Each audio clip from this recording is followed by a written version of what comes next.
Excerpt of the Law written by Frédéric Bastiat, 1850. The law perverted, and the police powers of the state perverted along with it. The law, I say, not only turned from its proper purpose but made to follow an entirely contrary purpose. The law became the weapon of every kind of greed. Instead of checking crime, the law itself became guilty of the evils it is supposed to punish. If this is true, it is a serious fact, and moral duty requires me to call the attention of my fellow citizens to it. Life is a gift from God. We hold from God a gift which includes all others. This gift is life, physical, intellectual, and moral life. But life cannot maintain itself alone. The Creator of life has entrusted us with a responsibility of preserving, developing, and perfecting it. In order that we may accomplish this, He has provided us with a collection of marvelous faculties, and He has put us in the midst of a variety of natural resources. By the application of our faculties to these natural resources, we convert them into products, and use them. This process is necessary in order that life may run its appointed course.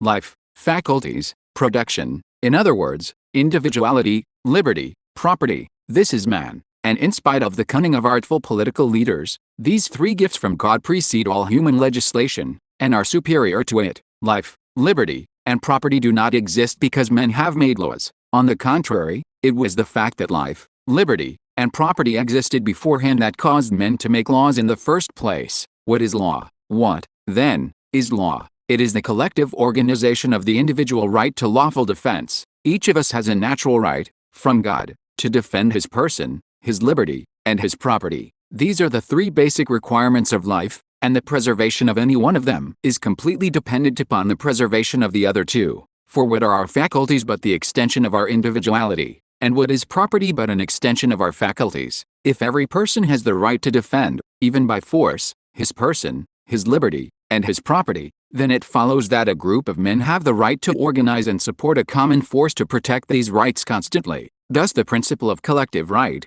its reason for existing, its lawfulness, is based on individual right, and the common force that protects this collective right cannot logically have any other purpose or any other mission than that for which it acts as a substitute. Thus, since an individual cannot lawfully use force against a person, liberty, or property of another individual, then the common force, for the same reason, cannot lawfully be used to destroy the person, liberty, or property of individuals or groups. Such a perversion of force would be, in both cases, contrary to our premise. Force has been given to us to defend our own individual rights. Who will dare to say that force has been given to us to destroy the equal rights of our brothers? Since no individual acting separately can lawfully use force to destroy the rights of others, does it not logically follow that the same principle also applies to the common force that is nothing more than the organized combination of the individual forces? If this is true, then nothing can be more evident than this. The law is the organization of the natural right of lawful defense. It is the substitution of a common force for individual forces, and this common force is to do only what the individual forces have a natural and lawful right to do, to protect persons, liberties, and properties, to maintain the right of each, and to cause justice to reign over us all, a just and enduring government. If a nation were founded on this basis, it seems to me that order would prevail among the people, in thought as well as in deed. It seems to me that such a nation would have the most simple, easy to accept, economical, limited, non-oppressive, just, and enduring government imaginable, whatever its political form might be. Under such an administration, everyone would understand that he possessed all the privileges as well as all the responsibilities of his existence. No one would have any argument with government, provided that his person was respected, his labor was free, and the fruits of his labor were protected against all unjust attack. When successful, we would not have to thank the state for our success, and, conversely, when unsuccessful, we would no more think of blaming the state for our misfortune than would the farmers blame the state because of hail or frost.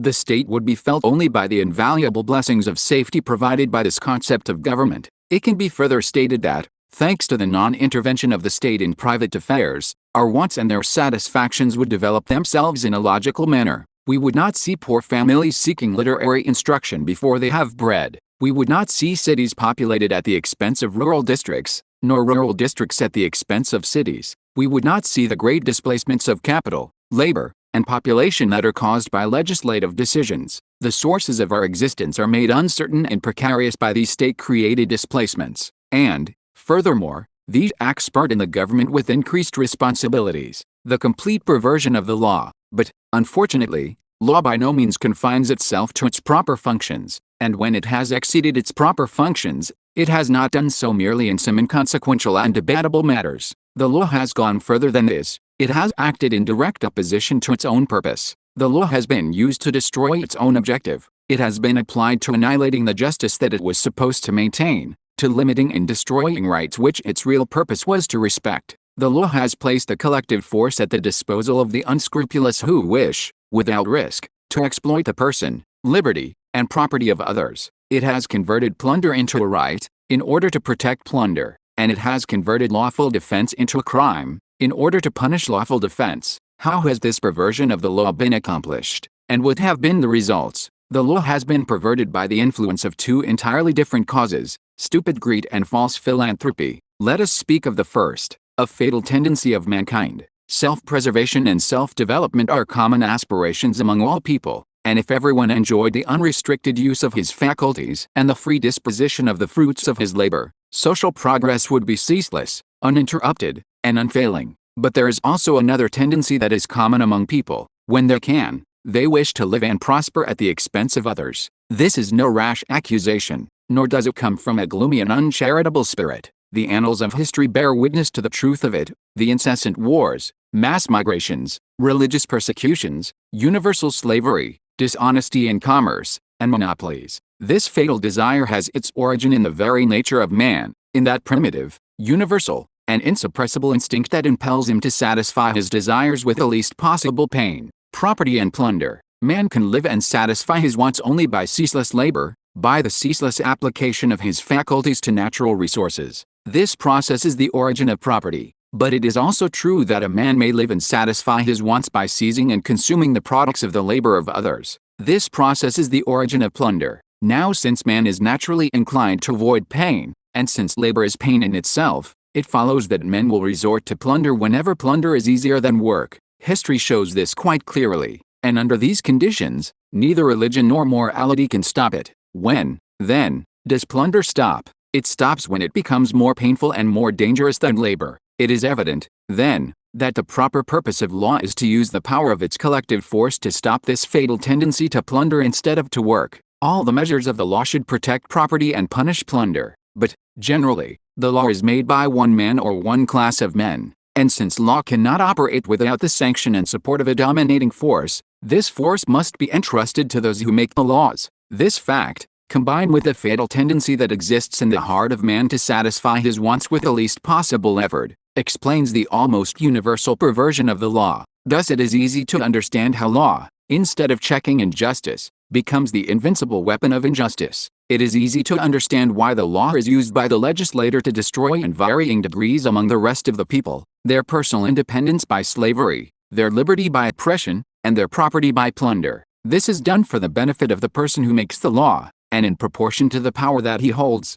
Victims of lawful plunder, men naturally rebel against the injustice of which they are victims. Thus, when plunder is organized by law for the profit of those who make the law, all the plundered classes try somehow to enter, by peaceful or revolutionary means, into the making of laws. According to their degree of enlightenment, these plundered classes may propose one of two entirely different purposes. When they attempt to attain political power, either they may wish to stop lawful plunder, or they may wish to share in it. Woe to the nation when this latter purpose prevails among the mass victims of lawful plunder, when they, in turn, seize the power to make laws. Until that happens, the few practice lawful plunder upon the many, a common practice where the right to participate in the making of law is limited to a few persons. But then, participation in the making of law becomes universal, and then, men seek to balance their conflicting interests by universal plunder. Instead of rooting out the injustices found in society, they make these injustices general. As soon as the plundered classes gain political power,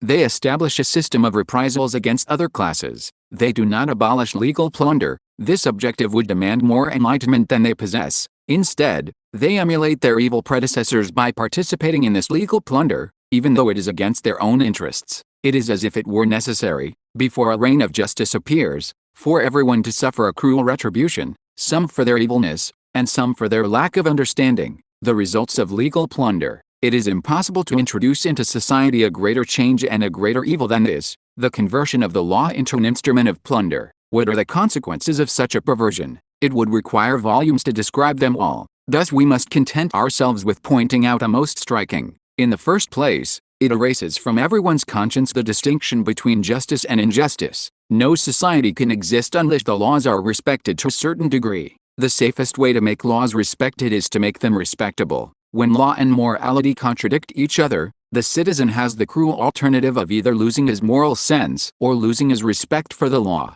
These two evils are of equal consequence, and it would be difficult for a person to choose between them. The nature of law is to maintain justice. This is so much the case that, in the minds of the people, law and justice are one and the same thing. There is in all of us a strong disposition to believe that anything lawful is also legitimate. This belief is so widespread that many persons have erroneously held that things are just because law makes them so. Thus, in order to make plunder appear just and sacred to many consciences, it is only necessary for the law to decree and sanction it. Slavery, restrictions, and monopoly find defenders not only among those who profit from them, but also among those who suffer from them.